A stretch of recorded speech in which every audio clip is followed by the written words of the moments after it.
hello, Kel. Hey, Hi, Cheryl. everybody. Hi there. How are you doing today? Oh, I'm just peachy. How about you? How about you? Well, I am good. Well, Good. welcome everyone to Psychology and the Soul, where psychology and spirituality come together in thoughtful, grounded conversations about the human experience. I'm Dr. Shirley Impellizzeri. I forgot my last name. I'm a psychologist and an advocate for emotional healing and transformation.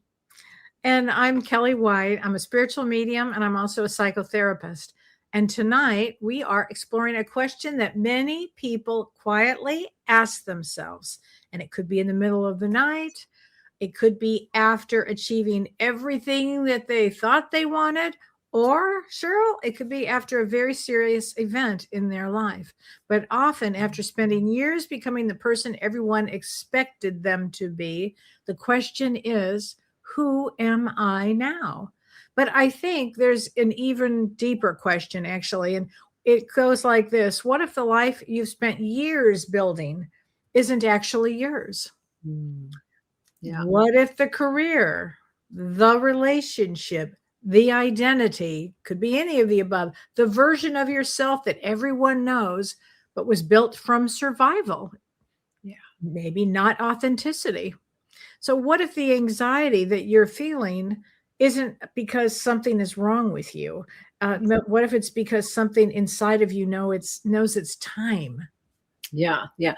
Well, that may be one of the most terrifying realizations a person can have, because identity gives us certainty, and certainty feels safe, what we know, what we can expect. Yeah. And even when it's making us miserable, the brain likes what's familiar, and psychologically, identity provides stability. It answers questions like, who am I? Where do I belong? What is accepted of me? Understanding and knowing what to accept, because the brain is an anticipatory organ.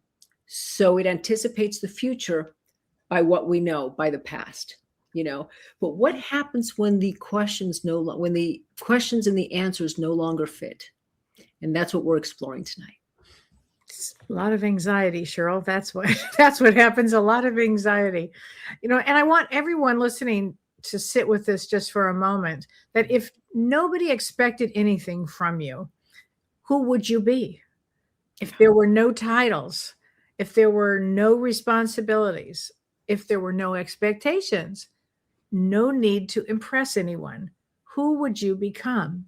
Because for many people, awakening does begin there, and not with finding themselves, but possibly with realizing how much of themselves they've lost. Yeah. I mean, psychologically, children adapt in order to belong. We learn very quickly, even at young age, pre-verbal even, what gets approval, what gets love, what gets attention, what gets safety. And so we become these things to get us what we need to feel safe. We become the achiever, the caretaker, the responsible one, the peacemaker, the successful one, the strong one, the one that doesn't need anything, the self-sufficient one. And over time, adaptation becomes identity. And identity then becomes automatic. We really kind of believe that this is who I am. Years later, many times people wake up and wonder, why doesn't life feel fulfilling anymore? Why does it always feel like, I've had that so many times with my clients where they're the person that everybody comes to for help, and it's so hard for them to express a need. And that role just doesn't sit well with them anymore, because that role is usually built on survival rather than authenticity. Yeah, so true. Yeah. And eventually something inside, it's like a quiet knocking. Sometimes it's gently, and sometimes it is through anxiety. Sometimes it comes from burnout. People will come to me and they will be just burned out. They just don't know what their next step is. Sometimes it comes through loss. That's a huge one, but sometimes through a spiritual awakening. I mean, that's really where spiritually I'm going to be talking about my lens with that today. But eventually something says this isn't working anymore. So here's the question: who benefits from you staying exactly as you are? Which is really a great question. It's funny because we'll talk about what happened to me later with a head injury, but I literally remember thinking at that before that time period that I had to stay exactly how I was. However I was, I needed to stay that way. But who benefits from you staying the same? Who, not growing, not changing, not becoming more visible. Often in a relationship, if somebody doesn't like it when somebody else outshines them, not speaking your truth. Who benefits really? Because every time someone begins evolving, someone becomes uncomfortable. Right. Well, that's because, family systems seek stability, and we're born into a family and we all create this dance around. We're not aware of it, but a dance is created, even if it's unhealthy stability, because we've got, like Carrie teaches, a generational trauma, and we all kind of fit our roles and no one questions it usually, but when one person changes, the entire system feels it, and it requires a shift for the entire system. When someone starts setting boundaries, people react. When someone changes careers, people might react. When someone begins healing, people might react. Not because growth is wrong, but because change disrupts the family system, the dance that has been created. And the brain doesn't like what's unfamiliar. Yeah. Yeah. It's so true. And so many people confuse resistance, like from others, with a sign that they're doing something wrong. When sometimes it's simply evidence that you're growing. And really, let me just put a pause in that for a second. We come to Earth to grow. If we are around family, friends, whomever it happens to be that limits our growth, that could be a big problem. Because I don't know about you, Cheryl, but I kind of want to get this lifetime, gonna get it all in. Yes, I do. I'm thinking I don't really want to come back and have to do this again. Right, exactly. Grow. If you learn from anything about today, just continue to grow. But the question really becomes, are you willing to disappoint expectations to become yourself? Yeah. That's a big one, and I will be talking about that, because certainly people will be disappointed because they want you to stay in the same system. Right. And not because, again, they don't want you to grow, but the question is, do I want to live for others, or do I want to live for myself and learn how to tolerate other people's reactions? That's actually the great existential quote. Am I living for self, or am I living for others? It's so true. Yeah. So are you willing to disappoint others? Because that may be the real work. Are you a pleaser? I'll never forget, we had to come up with a negative for my daughter when she was in school, and we couldn't think of a negative. And finally we came up with, she's a pleaser, which is a positive negative, but it's really a negative. You don't want to be a pleaser. So in midlife, sometimes there can be a midlife crisis, and it's actually a spiritual awakening. So I really want to challenge something that, what if most people aren't having a midlife crisis? We used to call it that back in the day. I mean, what if they're having a truth crisis? I can't stand you. I gotta go. That's the truth. Whatever. Because often what we call a midlife crisis usually starts with questions, and questions people have spent years avoiding. Okay, questions like, is this what I really want? That's a big one. How about this one? Am I happy? Yeah. Who am I without this title? Oh, that was a big one for me. Yeah. What if I don't want the life I've spent 20 years building? Yeah. That's a big one, because, again, off to the races when we're young. Okay, I'm going to build, and then I have this idea. And then you get there and you're like, what? Like, what if success isn't enough? And those questions can really feel terrifying, because once you ask them honestly, you can't unhear the answers, which is so important. Right. Exactly. From a psychological standpoint, what many people call a midlife crisis often is an identity disruption. And at times it may seem extreme, like buying a new car, or spending your money, and it doesn't make too much sense in the moment, but it's almost like your self, your psyche, your body, even just having to shock even yourself in order to start to do something different. People have spent decades organizing themselves, and organizing their lives around roles: the employee, the parent, the partner, the provider, the caregiver, the leader. And suddenly one day they realize, what do I want to do? Yeah. Who am I? Is this really it? Because it doesn't mean that we have to stop being who we are. We have to stop being a parent or an employee or, a partner. But is this enough? Is this all of me? Mm-hmm. So asking yourself that question, not really knowing who you are, is incredibly destabilizing. And that's why sometimes there's a big reaction to it, which we used to call midlife crises. Yeah, so true.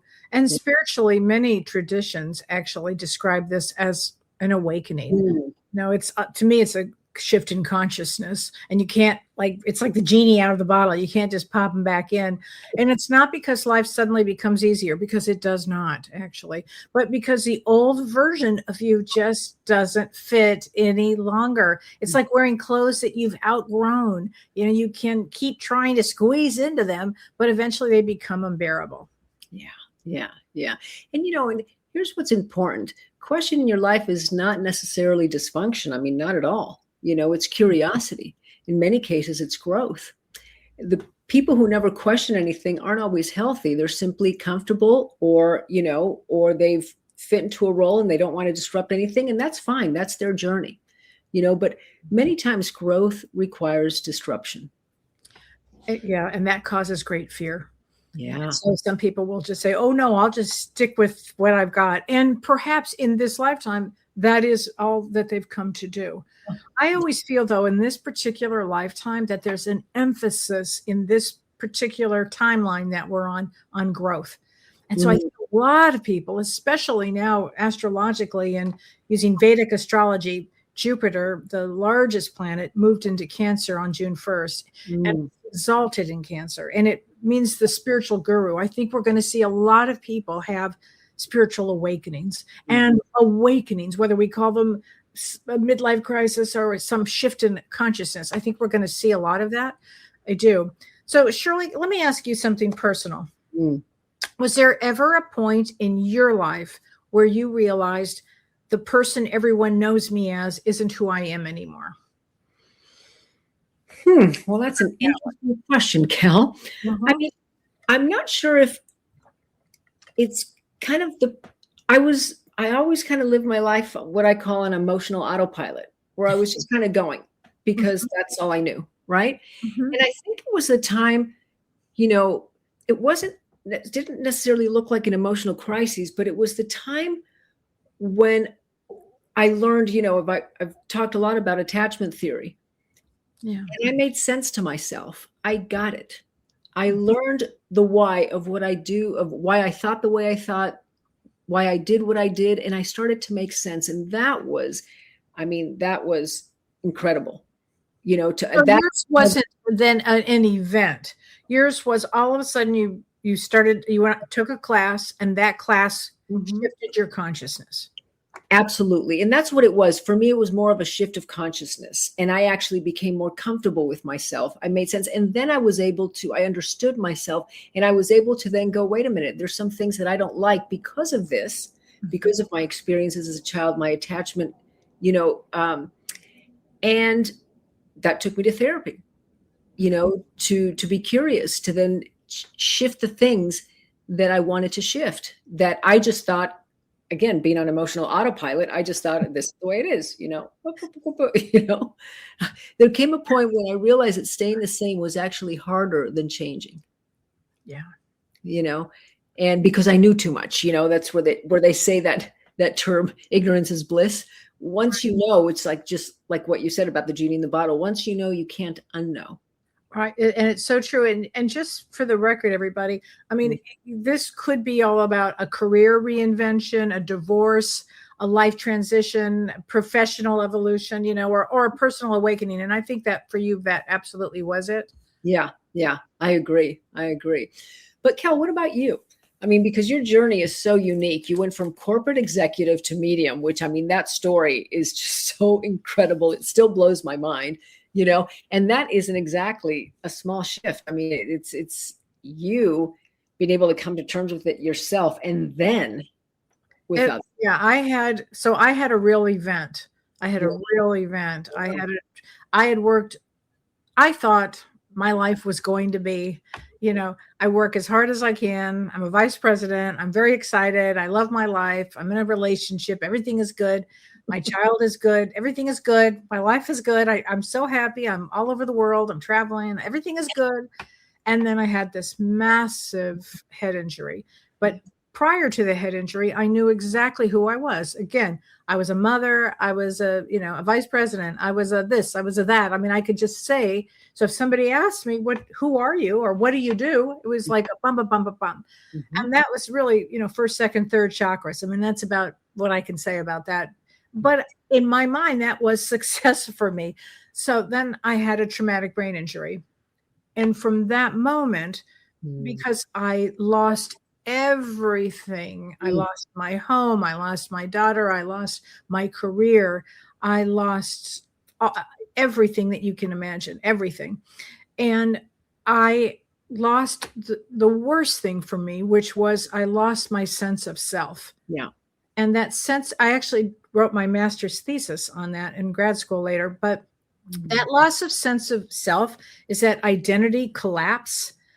I literally did not know who I was. And I remember at one point having to go out for dinner with somebody, and I had no idea who I was. I had no idea because I didn't know what to say.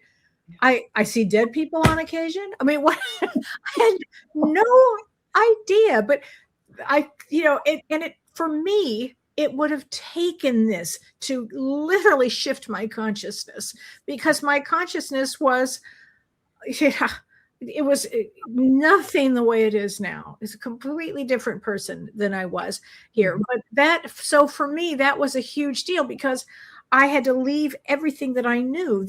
Everything was taken away from me. So then I had to really develop who I was and sit in my own fear and panic. And then it was the wildest thing, Shirley. I was never anxious after that. Wow. Never anxious after that. Don't be afraid to make any choices, everybody. Wow. You don't be afraid. You're here to do that, to get through all of that. Yeah.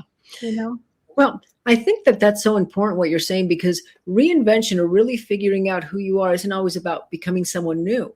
It's a lot of the time, it's finally allowing yourself to be who you've always been. And I think that's what happened. That's why the anxiety went away, is because you were actually being who you knew to be at some level. Absolutely. I mean, I knew I wasn't on earth to sell hot dogs. I didn't even eat hot dogs. But Lines. You were a VP in a meat company. I mean, that explains the hot dog reference. Right. I mean, it's hysterical. I mean, I look at my life, I go, that couldn't have been me. Oh, it was me. But any funny thing, Shirley, even when I had that career, I remember thinking I was acting. I remember thinking it was an acting job. So when this happened, I never acted in my life, but it didn't feel, was never authentic. It was never authentically me. This was a real alignment quickly that I had clearly planned on the other side to get to this place as fast as I could. And I'm sure I just said, oh, give it to me. And I got it. But I want everyone listening right now to answer something honestly. What are you pretending not to know? Okay. What truth have you known for years but continue avoiding? Is it the relationship? Is it your job? Is it the exhaustion? Is it loneliness? Is it the dream? Is it addiction? Is it the calling? Because awareness almost always arrives before the action. Yeah. And psychologically, that's true. The body often knows long before the mind is willing to acknowledge it. That's why it's so important to kind of just sit with yourself, noticing the sensations in your body, connecting with your body, grounding yourself. People experience anxiety, tension, irritability, restlessness, burnout, and they assume that something is wrong. But sometimes the nervous system is simply saying, pay attention, bring it down, come connect mind and body. Yeah. That is so true, Shirley. And, again, as a spiritual medium, people think that awakening is magical. Now, there were certainly some wild events. Read my book, Cracked Open. A lot of things that were magical, a lot of things that were pain and suffering, a lot of things that, I would hope I would not have to go through again. However, I'm grateful for the opportunity that I had, that I took that opportunity. Well, for me, every door was closed.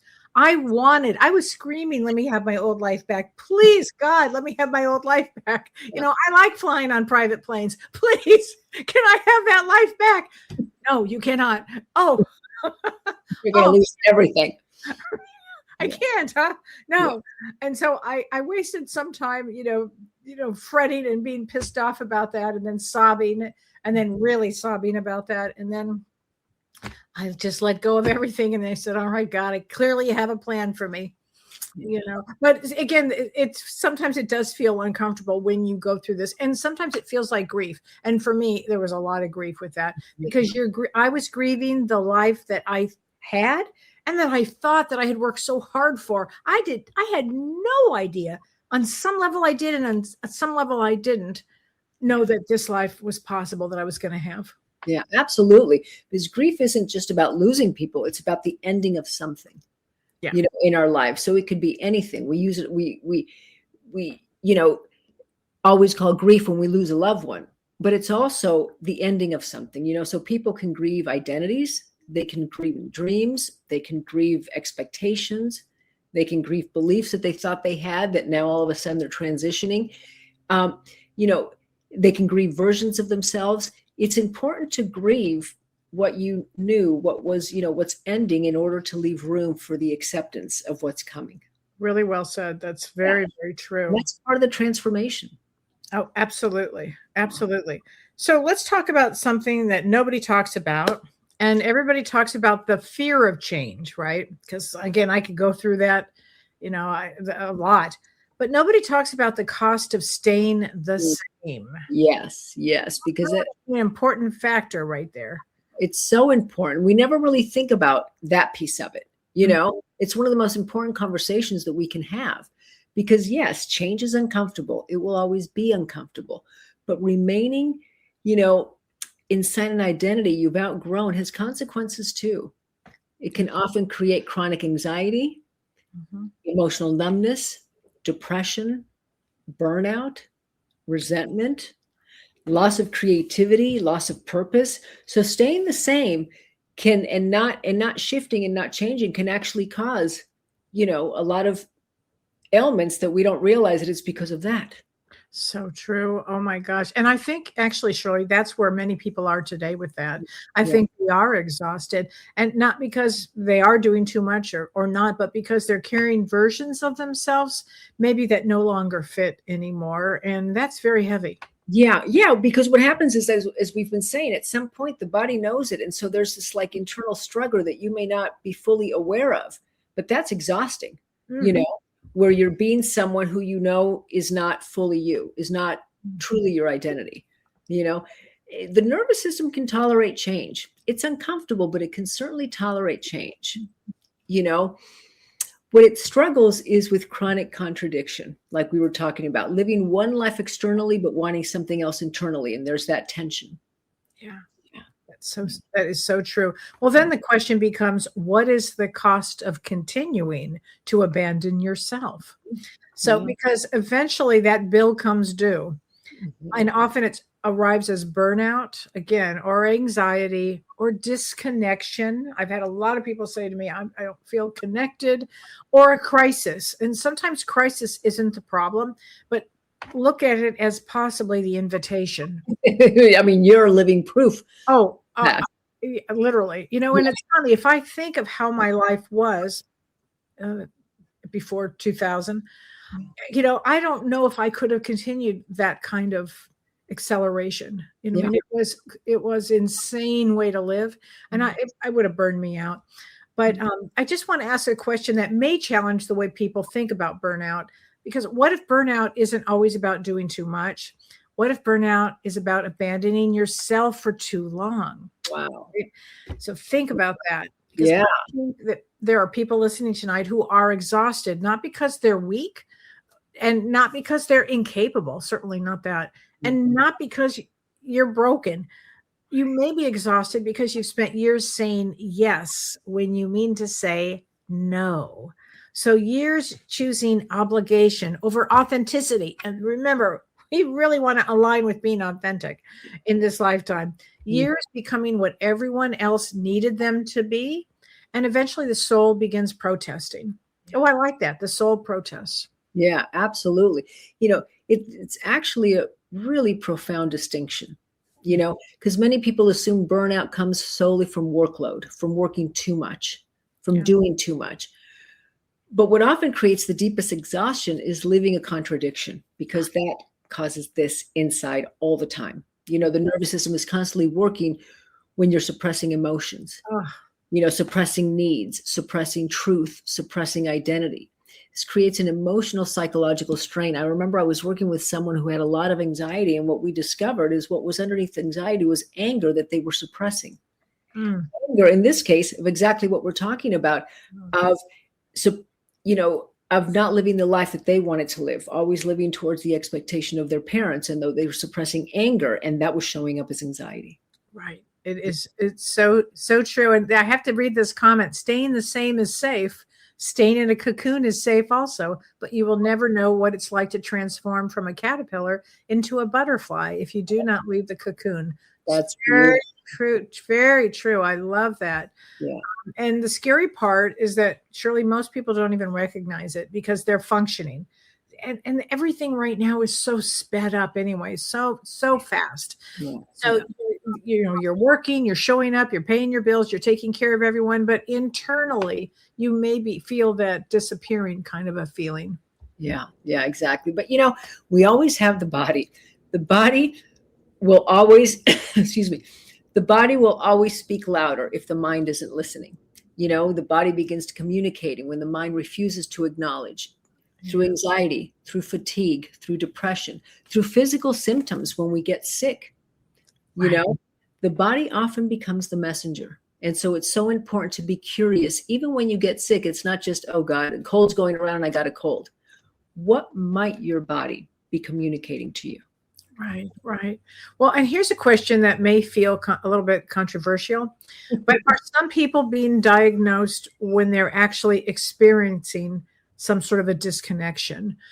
So it could be a disconnection from purpose.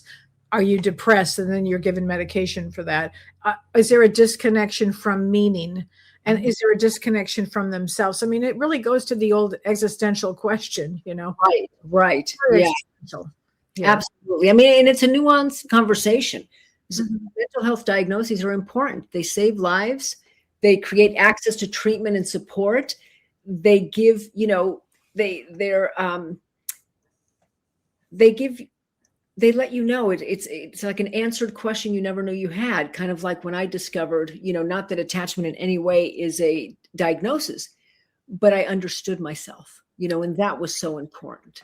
Right. And would you say that in this lifetime you came also not just to help others, but when you got that, Shirley, when you started talking about attachment theory, you were so passionate about it, and you wrote a book on it, actually. Yeah. Really great book. But what was so important about it is that I learned a lot about it, and a lot of therapists learned about that. So it helped a lot of people. So would you say that in this lifetime, as a therapist, you also learn things to shift your consciousness to help other people? Absolutely. Because as you're saying, there's a larger cultural conversation worth having when it comes to this kind of, when we're talking about the difference between, it's not every struggle is pathology. Not every existential crisis is a disorder. Not every awakening is illness. You don't like it. Right? Yeah, absolutely. Might feel like it, but that's where the curiosity needs to come in, because it may be, some people are responding appropriately to lives that no longer fit. Right. So it's so important to sit back and be curious. And sometimes, as Freud, very famously said, a cigar is just a cigar. So sometimes, yes, it is physical illness. Sometimes it is, just what's happening in the moment. But many times it's not. Well, and also be honest with yourself. Yeah. Get to that place, and then it gives you, once you get to a place of what could you do, or what would you like to do? You'd be amazed at how many possibilities start to pop up for you with this.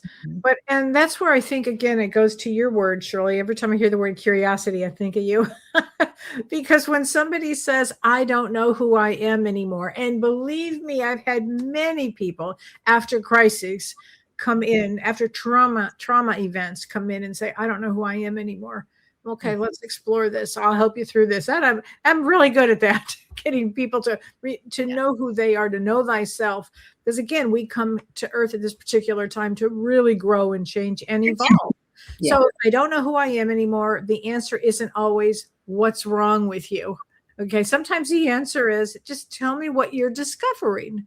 Right. You know, what about, like, all of a sudden you might have a spouse that all of a sudden starts to do art, you know, because the soul is just, and this person had never done art in his life. And the wife might be saying, well, who am I living with? What, you know? Yeah. Right. Absolutely. A lot of times these shifts happen when a parent dies. Oh, and for sure. Realize the way that you were living isn't the way that you want to live. Like if you were a people pleaser, you know, and you realize, wait a minute, I don't have to do that anymore. Now, certainly there's nothing wrong with being kind, with being, you know, amenable, with being nice to people, but people pleasing takes it to an extreme, you know, as an example. You know, so psychologically, periods of questioning often accompany growth. You know, the problem is that uncertainty and change feels uncomfortable. And our culture tends to rush people towards certainty, you know, towards fixing, towards labeling. And, you know, sometimes what people don't need is a diagnosis. Sometimes they just need permission to explore. Sometimes they need permission. And that's where therapy can really help to slow things down. Let's take this slow. You don't have to figure it out right away. Let's be curious about what's showing up. Right. Yeah. So true. And, you know, if we talk about something modern right now, social media, that we are living in a time when people are not just living life, they're like performing life, and they're curating life, and they're marketing their life, and they're branding their life. And that is exhausting. Yeah. Yeah. Social media has changed identity formation pretty dramatically. You know, it's, you know, because we're now receiving constant feedback about appearance, about success, about popularity, about achievement, about visibility, you know, and as human beings, we naturally compare. That's just how the brain works, you know, so, but the danger is, you know, when I am becoming dependent of external validation, and then I'm someone watching social media and I'm comparing myself to this other person that life seems great. And even that person who is now getting external validation for having a great life, when they're going through some things, that dichotomy of the identity they've created online, but who they truly are, which a part of it is that, but we have so many different facets. So true. And I think one of the biggest spiritual questions of our time, frankly, is who are you when nobody is watching? I am now a farm girl. Yes, you are. I'm now a farm girl. Who are you when there's no audience? I'm still that farm girl. And I'm loving it, Cheryl. I'm loving it. I know there's no likes, no comments, no approval, but who are you then? Because that's where authenticity is. Yeah. Really, I think that's so important to remember. Yeah, exactly. And the larger the gap between someone's public identity and private reality, you know, the greater the emotional strain, the greater the confusion, the sense of, you know, of not feeling grounded. You know, eventually people become exhausted from maintaining a performance if they don't feel like they can also be authentic. Right. And this one, like, what happens when creativity dies? Because that is like a huge one for me. You know, I come from a family of musicians and artists, and this one breaks my heart. What happens when someone stops dreaming? So whatever you guys do, please don't stop dreaming. Okay. I want you to, you know, what happens when someone stops imagining the possibilities? I think in life, Shirley, I've always been somebody that is, I'd like to think of the possibilities. I've always been that way. That is one thing that has not changed in my entire life. That's always been a path through for me, you know, is my creativity, and I'm imagining the possibilities. But what happens when creativity disappears? And I shudder to think. Right, absolutely, because creativity isn't simply artistic expression. It's tied to emotional health. It's Yes. resilience, it's adaptability, it's problem solving. You have to be creative to adapt, to problem solve. Mhm. It's attached to identity, to hope. Mhm. Creativity is how humans imagine futures that don't yet exist. If we didn't have creativity, we wouldn't be able to imagine who we want to be, who we want to become. Even as adults now, how we want to see our lives, the shifts that we want to make, the changes. For me, it was in the stillness. Mm. I was somebody that I went 100 miles an hour or faster. Yeah. All the time. And then to get to a place of great stillness and real quiet. And that adjustment was like getting off of a drug. It was a huge adjustment. But if I can do it, you guys can do it. Anybody can do it. It's just getting that still place, because spiritually, creativity is one of the ways the soul speaks. Mm-hmm. And it's everything. And it is through curiosity. And fortunately for me, I was able, because I'm very resilient, and that was a thing for me, that resilience. I didn't know who I was. I didn't know who I was becoming. I just knew I was becoming. I just didn't know what, where, why, how, when. Yeah. And it was okay. So, but I never lost my inspiration. I did lose my anxiety, which was interesting, because I just aligned. I never lost my inspiration and the possibility. And I think that people have abandoned their creativity because survival, and I understand survival, it's very important. Yeah. Obviously it's important, but I can tell you, keep with the curiosity. That will keep you motivated and looking and listening to the soul. The soul knows, the soul will direct you. Yeah. And sometimes, people who quail down their creativity, is they believe that they're being realistic. In reality, they're becoming disconnected from that creativity, from possibility. And that's very different. Well, you described somebody that's in a left brain. Right.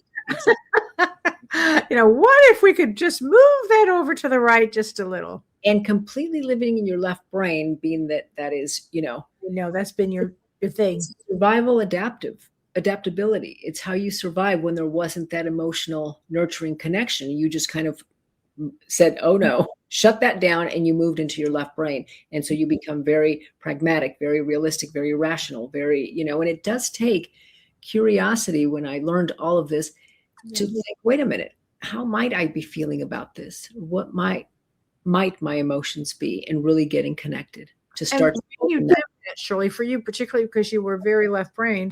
Did that kind of move the gear a little more, move the brain a little differently? Well, there was more room. Curious. Yeah, there was more room for creativity. There was more room for stillness and for tolerance of instability. Left brain needs to know, it needs to be rational, it needs to prepare, it needs to be logical. There was a little bit more room for, things that aren't logical, and to be able to sit in it and feel okay. Well, that's probably how I survived, was right brain. Yeah. Yeah. It was like, oh, I get it. Okay. And it wasn't that simple, but I think the right brain activity really helped me with that. But the moment people stop imagining a different future, they stop growing. Mm-hmm. Yeah. So nobody talks about this enough, but what if an awakening ruins your life? Now, let me just say, back in the day when this happened to me, my life was ruined. I lost everybody around me. That's a big thing that happened. But again, my event was large. But I did lose everybody around me because they could not tolerate that I had changed so dramatically. They could not tolerate it. Now, interesting enough, my mom stood by me, and she loved the change, valued the change, and used my wisdom that was flying out of my ass, everything that was coming out of me, to help her patients. Yeah. Yeah. Oh yeah. She really trusted you and knew you, and totally. Credit. She allowed you, she gave you the safe space. Yes. Allowed you to just be in it. Yes, absolutely. Absolutely, she did. Now, my siblings did not follow suit, and clearly still have not followed suit, and Yeah. that's okay. It's all okay. Yeah. But nobody really talks about that enough. About, can an awakening, I don't want to say the word ruin your life, can it deeply change it? You betcha. And what if your awakening isn't peaceful? Mine was not. Mine was very disruptive. And did it change my relationships? You bet. Absolutely. Absolutely. My friendships, my career, my beliefs. Yeah. Oh, yes. My beliefs. It really. So what if an awakening costs you something? In my case, it actually cost me everything. Yeah. And it was the greatest thing that could have happened. Yeah. I would like to say, God, I don't want to go through that again, but thank you for the experience. I'm looking back going, ooh, that was good. Right. Never want to have to go through that again. Yeah. Yeah. However, it was a big deal. Right. Absolutely. Because, as we were saying, psychologically, growth almost always disrupt existing systems, but your mom knew how to flow with it. She did. I think almost kind of give you permission. Totally. We would talk every day, several times a day. Mm-hmm. And I was learning so much about my growth. And she was, we deeply loved each other. It was a deep relationship. So she would guide me along, and then she'd say, well, tell me more about this. And I think she was more fascinated by this than anything she had ever experienced. Yeah. Oh, I bet. And she, being a catalyst for change, being a psychologist, awareness changes people. And when people change, relationships change. Mm-hmm. And again, she gave you a safe space to do that. Yes. To change, dynamics change, expectations change. There was so much change going on, and there was a place where you could feel safe in exploring all of this. Yeah. I mean, everything in her life had begun to change. Yeah. So when you have a spiritual awakening or an awakening or some sort of a crisis, it has the ability to make change in everybody's life. Mm-hmm. And that's when you think you may have outgrown this partner. You may have outgrown this friend. In fact, for sure, because we don't grow at the same time. I don't think that's ever been the situation. I think you wake up or have a shift of consciousness when you're supposed to. I do. I think that. And I think that many people do want transformation. I mean, I've been talking about transformation for over 20 years at this point. And we are constantly on earth at this timeline. It is about deep change, deep growth, deep transformation for each individually. But until you realize transformation requires letting something go. And that's really critical, because I had to let go of. I had to let go of the old belief that my old life was never going to come back. And no matter what I could have done, it was gone. It was like poof, just like every door, it was gone, just poof, gone. It's the damnedest thing ever. Yeah. And I'm sure when I'm on the other side, I'm going to be like, really, guys? Is that how it came out, huh? Yeah, exactly. I mean, it's kind of funny, but you do have to let something go, because in order to move forward, the old has to let go of. But that's where fear can show up. And we move through fear, because awakening isn't always gaining, but it's like sometimes it's a release. Mm-hmm. And that shift of consciousness, once you make that change, you can't go back. Yeah. Yeah, absolutely. Absolutely. So the question isn't, will growth change your life? Because it will. Mm-hmm. The question is, can you tolerate becoming more honest with yourself and with others about who you truly are? Can you tolerate becoming more honest, Cheryl? Yeah. And again, aligning with yourself. Can you do that? And I want everyone listening to do something with us. Imagine if you were 90 years old and you're looking back at your life. Okay. What would break your heart more? Okay, that's a good question. The risks that you took, or the life that you never allowed yourself to live? Because I will tell you, we will be doing a life review. Everybody does a life review. And the guides might say, you could have done this. I'm just curious. Imagine the guides. I'm just curious. Well, I saw you went down that same road. I was kind of curious. I thought this time you were going to go down this road, but, or would you be upset over the life that you never allowed yourself to live? Because that's really what's going on here. Mm-hmm. I don't think that most people really are afraid of failure, Shirley. I think they're afraid of regret. What's that song, Regret? I've had a few. Exactly. Absolutely. Because end of life research shows, it's constantly showing up the same thing, that people rarely regret trying.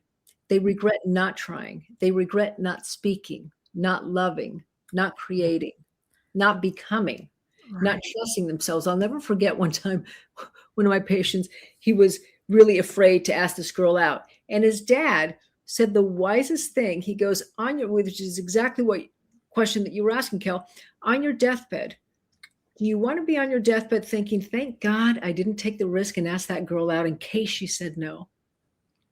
Wow. Yeah. And that really put everything in perspective for this kid who had a huge anxiety disorder. So he was fearful of a lot of things, but that really helped him out. Oh, that's a good one. I mean, it's really something to think about. And Shirley, that's why this conversation matters. I think it's really important because life doesn't change in some future moment. Life changes when awareness arrives. And I think our goal, Shirley, in life has been about awareness, shifting a consciousness. Yeah. That'll be my last breath, Shirley. Did you shift your consciousness? Please raise your hand that you did. And maybe your soul isn't asking you to become someone new. I mean, really, maybe it's asking you to stop pretending to be someone you're not, or something that no longer fits you anymore. Exactly. Along those lines, maybe fulfillment isn't about adding more. Yeah. Maybe it's found by removing everything that was never truly yours, by becoming aware of who you had to become as a survival adaptation and isn't truly who you are. Right. Maybe it's removing the expectations, the conditioning, the fear, the performance. Oh, you betcha. That's a big one. And the life you're seeking may not be ahead of you. It may be underneath everything you've been carrying. Yeah. And perhaps the most courageous thing a person can do is tell themselves the truth. So true, because awareness changes everything, and it's not overnight and it's not all at once. But the moment you tell yourself the truth, your life can never go back to what it was before. Absolutely. Because, keep in mind that psychology helps us understand who we became. Spirituality helps us remember who we are. Yeah. And sometimes between the two, we can find our way home. And having said that, Shirley, I want to remind everybody that you and I are teaching a class on personality disorders on June 27th. And so it's Shirley and I will be doing a live class on Zoom, June 27th. You can go to my website, kelleewhite.com, and sign up for it. I think it's from it's like 2-hour class, like 1 to, I don't know, 11 to 1 or something, like a 2-hour class. And it's really about why people act the way they do and what we can do about that. Shirley and I know a lot about personality disorders. We actually are writing a book on one. We almost finished with our book right now. Yeah. So we'll be teaching this class. And if you are interested and have a lot of situations or people in your life that this might help, please sign up for our classes. I really appreciate that. And Luzette says, death teaches how precious life is. I'm going through hindsight with my grief. How do you go through your life review now? I mean, that's a great class. I'll be there. Okay, great. I'll tell you how grief is amazing. I'm in grief right now. Unfortunately, our beloved dog, Charlotte, had to go over the Rainbow Bridge the other day. And it was caused, we're all messed up over this, but grief is something, but thank you for joining us on Psychology and the Soul, where psychology and spirituality are no longer separate, and awareness is something that we practice together. Yay, Shirley. And join us next week for another powerful conversation exploring the emotional and spiritual realities of being human. Yes, absolutely. Thank you, everyone, for watching. Thanks, everybody. Thank you, Shirley. And I'll see you guys on Thursday.